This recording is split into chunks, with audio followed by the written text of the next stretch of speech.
Balakrishna second innings మామూలుగా లేదు. ఆయన స్పీడ్ చూసి కుర్ర హీరోలు కూడా రేసులోకి రావడానికి 1కి 10 సార్లు ఆలోచిస్తున్నారు. అఖండ తర్వాత బాలకృష్ణ కెరియర్ గ్రాఫ్ అమాంతం పెరిగిపోయింది. వీరసింహారెడ్డి, భగవంత్ కేసరి, డాకు మహారాజ్ అంటూ వరుసగా 100 కోట్ల సినిమాలు ఈజీగా ఇచ్చుకుంటూ వెళ్తున్నాడు. దాంతో ఈయనతో పనిచేయడానికి కుర్ర దర్శకులు పోటీ పడుతున్నారు. కేవలం మన డైరెక్టర్స్ మాత్రమే కాదు, పక్క ఇండస్ట్రీ నుండి కూడా బాలకృష్ణతో ఒక సినిమా అయినా చేయాలని టాలీవుడ్కి వస్తున్నారు. ప్రస్తుతం అఖండ 2తో బిజీగా ఉన్నాడు బాలయ్య.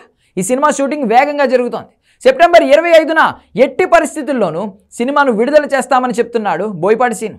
బాలకృష్ణ కూడా దానికి కట్టుబడి షూటింగ్ చేస్తున్నాడు. ఇదిలా ఉంటే ఈ సినిమా తర్వాత 2 తమిళ దర్శకులతో బాలయ్య సినిమాలు చేయబోతున్నట్లు తెలుస్తోంది. దానికంటే ముందు గోపీచంద్ మలినేని దర్శకత్వంలో మరొక సినిమా చేయబోతున్నాడు బాలయ్య.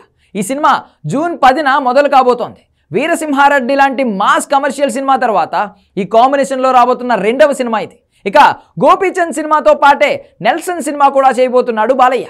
నెల్సన్ దిలీప్ కుమార్ దర్శకత్వంలో రజనీకాంత్ హీరోగా నటిస్తున్న జైలర్ 2లో ఒక కీలక పాత్ర చేయబోతున్నాడు బాలయ్య. నిజానికి జైలర్ సినిమాలోని బాలకృష్ణ నటించాల్సి ఉంది, కానీ ఆయనకు తగ్గ క్యారెక్టర్ సినిమాలో లేకపోవడంతో వెనక్కి తగ్గాడు నెల్సన్. అయితే పార్ట్ 2లో మాత్రం బాలయ్య కోసం పగిలిపోయే క్యారెక్టర్ రాశాడు నెల్సన్ దిలీప్ కుమార్. ఇప్పటి వరకు బాలకృష్ణను ఏ దర్శకుడు చూపించలేనంత పవర్ఫుల్గా ఇందులో నెల్సన్ చూపించబోతున్నాడు. ఈ క్యారెక్టర్ రజనీకాంత్ను కూడా డామినేట్ చేసే రేంజ్లో ఉంటుందని తెలుస్తోంది. జైలర్ 2లో 40 నిమిషాల పాటు ఫ్యాన్స్కు పూనకాలు పుట్టించబోతున్నాడు బాలయ్య. ఈయనతో పాటు అదిక్ రవిచందన్ దర్శకత్వంలో కూడా బాలయ్య నటించబోతున్నట్లు తెలుస్తోంది.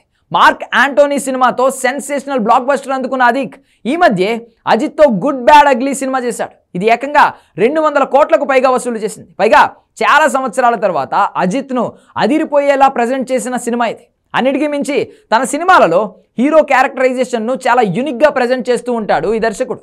ఇలాంటి యంగ్ డైరెక్టర్ చేతికి బాలకృష్ణ గాని దొరికాడంటే మాత్రం 2 తెలుగు రాష్ట్రాలతో పాటు తమిళనాడు స్క్రీన్స్ కూడా షేక్ అయిపోతూ ఉంటాయి.